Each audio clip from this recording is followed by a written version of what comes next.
வணக்கம்.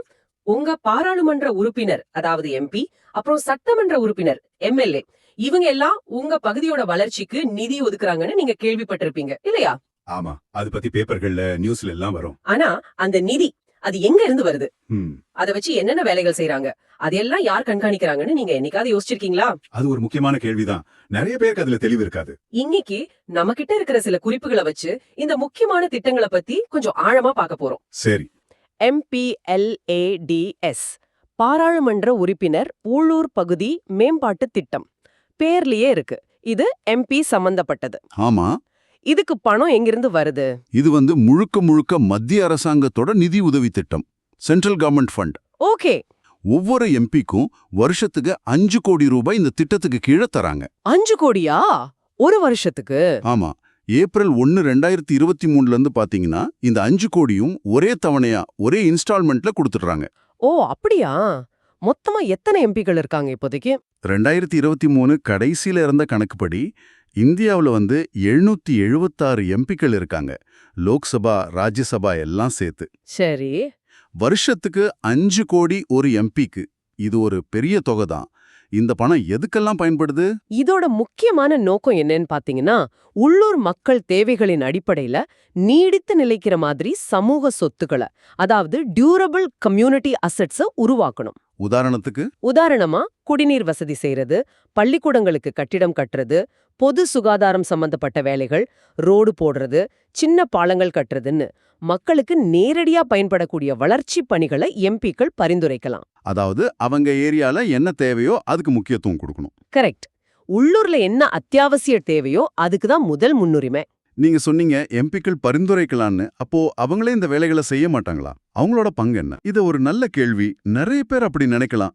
ஆனா எம்பிக்கள் திட்டங்களை பரிந்துரைக்கிறதோட சரி, ஓ, அவங்க நேரடியா பணிகளை செயல்படுத்துறது இல்ல. அப்போ யார் பண்றது? அவங்க தங்களோட பரிந்துரைகளை என்னென்ன வேலைகள் செய்யணும்னு லிஸ்ட் போட்டு சம்பந்தப்பட்ட மாவட்ட ஆட்சியருக்கு, அதாவது கலெக்டருக்கு அனுப்புவாங்க. சரி, மாவட்ட நிர்வாகம்தான் அந்த பணிகளை டெண்டர் விட்டு ஒப்பந்தம் கொடுத்து செயல்படுத்துவாங்க, கண்காணிப்பாங்க.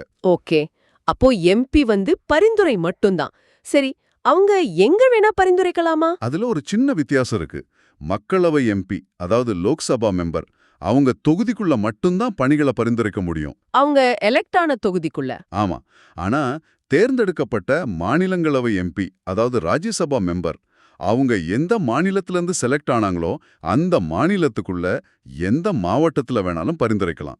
ஓ, அப்போ ஒரு ராஜ்யசபா எம்பி தமிழ்நாட்டில இருந்து தேர்ந்தெடுக்கப்பட்டா அவர் தமிழ்நாட்டுல எங்க வேணா? ஆமா, தமிழ்நாட்டுல எந்த பகுதியில வேணாலும் அவங்க நிதி மூலமா வேலை செய்ய பரிந்துரைக்கலாம். சரி, நியமன எம்பிக்கள், நாமினேட்டட் மெம்பர்ஸ். நியமன எம்பிக்களை பொறுத்த வரைக்கும் அவங்களுக்கு இன்னும் பெரிய சுதந்திரம் இருக்கு. அவங்க நாடு முழுக்க இந்தியாவுல எந்த மாவட்டத்துல வேணாலும் பணிகளை பரிந்துரைக்கலாம். ஓ அப்படியா? இது இன்ட்ரெஸ்டிங்கா இருக்கே. இதுல ஏதாவது சிறப்பு ஒதுக்கீடுகள் இருக்கா? அதாவது கொஞ்சம் பின்தங்கிய சமூக மக்களுக்கு முக்கியத்துவம் கொடுக்கற மாதிரி? ஆமா, நிச்சயமா இருக்கு. சமூக நீதிய மனசுல வச்சு சில கட்டாய விதிகள் இருக்கு. என்ன மாதிரி? ஒவ்வொரு வருஷமும் ஒரு எம்பிக்கு ஒதுக்கப்படுற அந்த 5 கோடி நிதியில குறைஞ்சது 15% நிதி.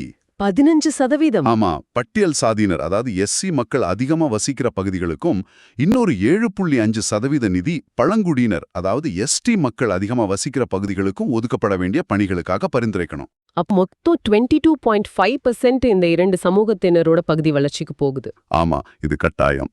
அந்த பகுதிகளோட குறிப்பிட்ட தேவைகளை பூர்த்தி செய்ய இது ரொம்ப உதவும். சரி, இது தவிர இயற்கை சீற்றங்கள் மாதிரி எதிர்பாராத நேரங்கள்ல உதவ முடியுமா இந்த நிதியிலிருந்து? அதுவும் முடியும். இப்போ வெள்ளம், புயல் மாதிரி கடுமையான இயற்கை சீற்றங்கள் நடக்குதுன்னு வச்சுக்கோங்க. அப்போ பாதிக்கப்பட்ட பகுதிகளில் நிவாரணம் மற்றும் மறுசீரமைப்பு பணிகளுக்காக ஒரு எம்பி தன்னோட நிதியிலிருந்து 1 கோடி ரூபாய் வரைக்கும் பரிந்துரைக்கலாம். 1 கோடி வரைக்குமா? ஓகே. ஆமா, அது மட்டும் இல்லாம தேசிய ஒருமைப்பாடு, மத நல்லிணக்கம் இந்த மாதிரி விஷயங்களை ஊக்குவிக்கிற திட்டங்களுக்காக தன்னோட தொகுதிக்கு வெளியில கூட வருஷத்துக்கு 25 லட்சம் ரூபாய் வரைக்கும் செலவு பண்ண அனுமதி இருக்கு. ஓ, தொகுதிக்கு வெளியிலயும் செலவு பண்ணலாம். அது இந்த குறிப்பிட்ட நோக்கத்துக்காக மட்டும். ஆமா, அந்த குறிப்பிட்ட நோக்கத்துக்காக மட்டும் வருஷத்துக்கு 25 லட்சம் வரைக்கும். இன்னொரு முக்கியமான விஷயம், நிறைய அரசு திட்டங்கள்ல பாத்தீங்கன்னா அந்தந்த நிதி ஆண்டுக்குள்ள மார்ச் 31க்குள்ள செலவு செய்யலைன்னா அந்த பணம் திரும்ப அரசுக்கே போயிடும், லேப்ஸ் ஆயிடும்னு சொல்லுவாங்க. இந்த MPLADS நிதிக்கு என்ன விதி?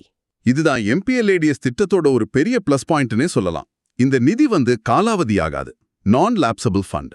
நான் லாப்சபிள் அப்போ ஒரு வருஷத்துல முழுசா பயன்படுத்தப்படாத நிதி வேஸ்ட் ஆகாது.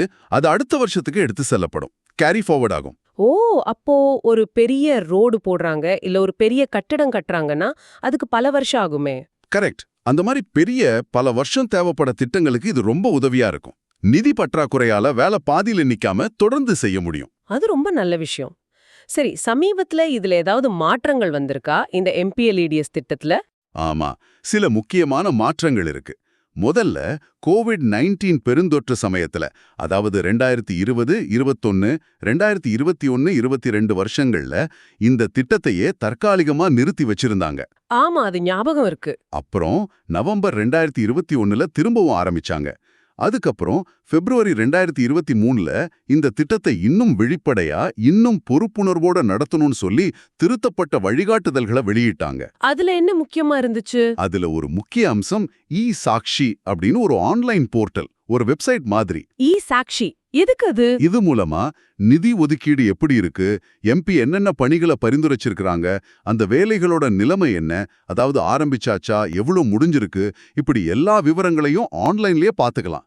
இது வெளிப்படைத்தன்மையை அதிகப்படுத்துற ஒரு நல்ல முயற்சி. ஆமா, இது புது மக்களும் பார்க்க முடியுமா? ஆமா, இது புது வழியில இருக்கிறதால யார் வேணும்னாலும் இந்த தகவல்களை பார்க்க முடியும். சூப்பர். அப்போ தமிழ்நாட்டுல இது எப்படி நடக்குது? இங்க யார் இதையெல்லாம் ஒருங்கிணைக்கிறாங்க? தமிழ்நாட்டை பொறுத்த வரைக்கும் ஊரக வளர்ச்சி மற்றும் ஊராட்சி துறை, அதாவது rural development and panchayat Raj department தான் இந்த MPLADS திட்டத்தை ஒருங்கிணைக்கிற நோடல் ஏஜென்சியா செயல்படுறாங்க. ஓகே. நம்ம மாநிலத்திலிருந்து இப்போதைக்கு 39 மக்களவை எம்பிகளும் 18 மாநிலங்களவை எம்பிகளும் இருக்காங்க. மொத்தம் 57 எம்பிக்கள். ஆமா, இவங்க எல்லாரும் இந்த வருஷத்துக்கு 5 கோடி நிதியை பயன்படுத்தி அவங்கவங்க பகுதிகளில் வேலை செய்ய பரிந்துரைக்கிறாங்க. இது சம்பந்தமா நிதி உயர்த்துற பத்தி கூட ஒரு பேச்சு வந்துச்சு. ஆமா, அது ஒரு முக்கியமான தகவல். செப்டம்பர் 2023ல நம்ம முதலமைச்சர் திரு மு.க. ஸ்டாலின் அவர்கள் இந்த MPLADS நிதியை வருஷத்துக்கு 5 கோடியிலிருந்து 10 கோடியா உயர்த்தணும்னு மத்திய அரசுக்கு கோரிக்கை வச்சதா செய்திகள் வெளியாச்சு. 5 கோடிய 10 கோடியா ஆக்கணுமா? அது பெரிய உயர்வு. ஆமா, அப்படி உயர்த்தினா இன்னும் நிறைய பெரிய திட்டங்களை இன்னும் வேகமா செய்ய முடியும்னு மாநில அரசு எதிர்பார்ப்பதா தெரியுது. அது பத்தின முடிவு இனிமேல் தான் வரணும். சரி, MPLADS பத்தி இப்போ ஒரு நல்ல தெளிவு கிடைச்சிருக்கு.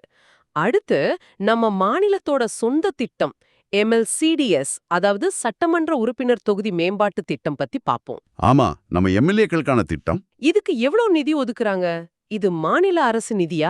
ஆமா, இது முழுக்க முழுக்க தமிழ்நாடு அரசோட நிதி. ஒவ்வொரு சட்டமன்ற உறுப்பினருக்கும், அதாவது MLAக்கும் வருஷத்துக்கு 3 கோடி ரூபாய் இந்த திட்டத்துக்காக ஒதுக்கப்படுது. வருஷத்துக்கு 3 கோடி.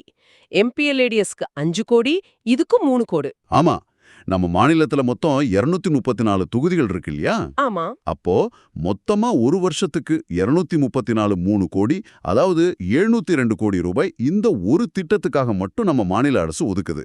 702 கோடி. இதுவும் கணிசமான தொகைதான். இதோட நோக்கம் MPLADS மாதிரி பொதுவானதா இல்ல கொஞ்சம் வித்தியாசமா? இதோட முதன்மை நோக்கம் கொஞ்சம் குறிப்பானதுன்னு சொல்லலாம். அதாவது ஒவ்வொரு தொகுதிக்குள்ளேயும் இருக்கிற அத்தியாவசியமான உள்கட்டமைப்பு தேவைகள்ல இருக்கிற இடைவெளிகளை, அதாவது கிரிட்டிக்கல் கேப்ஸை கண்டறிந்து அதை சரி செய்யறதா முக்கிய நோக்கம். உதாரணமா? இப்போ ஒரு கிராமத்துல ரோடு சரியில்லாம இருக்கலாம், இல்ல ஒரு பள்ளிக்கூடத்துல எக்ஸ்ட்ரா கிளாஸ் ரூம் தேவைப்படலாம், இல்ல குடிநீர் பிரச்சனை இருக்கலாம். இந்த மாதிரி உடனடி அத்தியாவசிய தேவைகளை பூர்த்தி செய்யறது.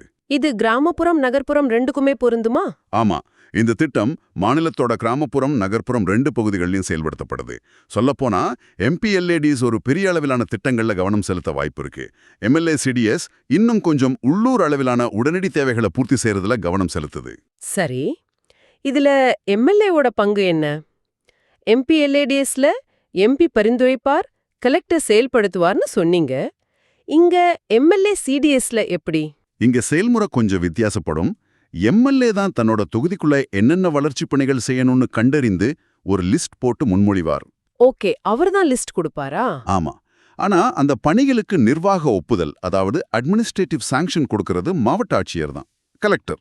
அப்போ கலெக்டர் ஓகே சொன்னாதான் வேலையை ஆரம்பிக்க முடியும். ஆமா, கலெக்டர் ஒப்புதல் கொடுத்து அப்புறம் அதை எந்த அரசு துறை இல்ல எந்த நிறுவனம் செய்ய போகுதுங்கிற இம்ப்ளிமெண்டிங் ஏஜென்சியையும் அவரே முடிவு பண்ணுவார். அப்போ MLA பரிந்துரைக்கிறார், கலெக்டர் ஒப்புதல் கொடுத்து யாரு செய்யணும்னு முடிவு பண்றார். சரி, இதுதான் நடைமுறை.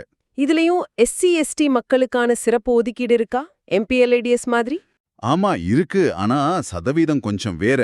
எம்எல்ஏ சிடிஎஸ் பொறுத்த வரைக்கும் ஒரு எம்எல்ஏக்கு ஒதுக்கப்படுற அந்த 3 கோடி ரூபாயில குறைஞ்சது 22% நிதிய 22%? ஆமா 22%.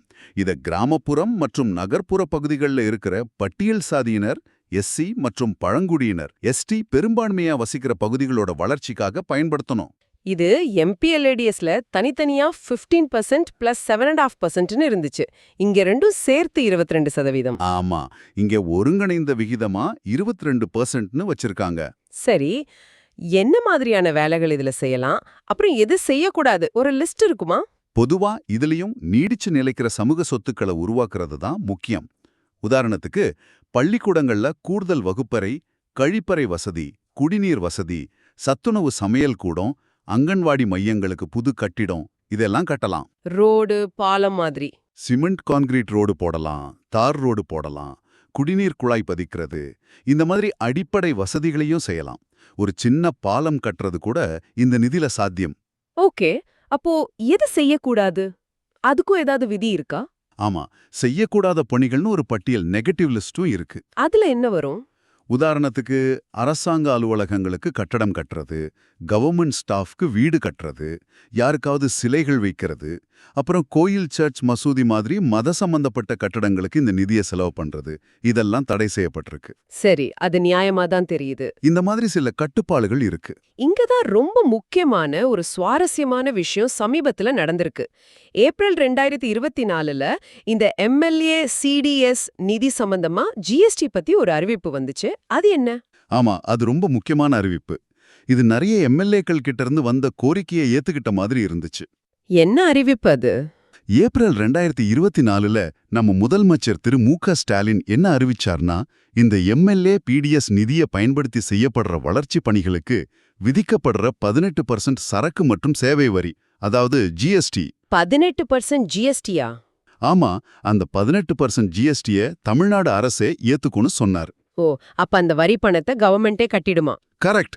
உதாரணமா ஒரு எம்எல்ஏ 3 கோடி ரூபாய்க்கு ஒரு வேலை செய்ய பரிந்துரைக்கிறார்னா, அந்த வேலைக்கான பில் வரும்போது 18% GST சேர்த்து வரும். அது கிட்டத்தட்ட 54 லட்சம் ரூபாய் ஆகும்.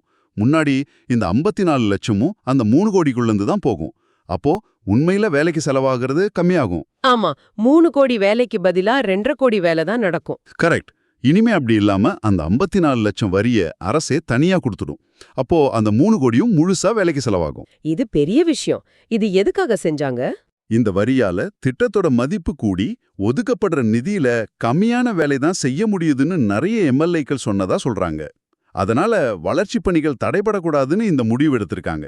இது நிச்சயம் திட்டங்களை வேகப்படுத்தும் இல்லையா? நிச்சயமா, ஒதுக்குற பணத்தை முழுமையா மக்களுக்கு பயன்படுத்த இது பெரிய அளவுல உதவும்.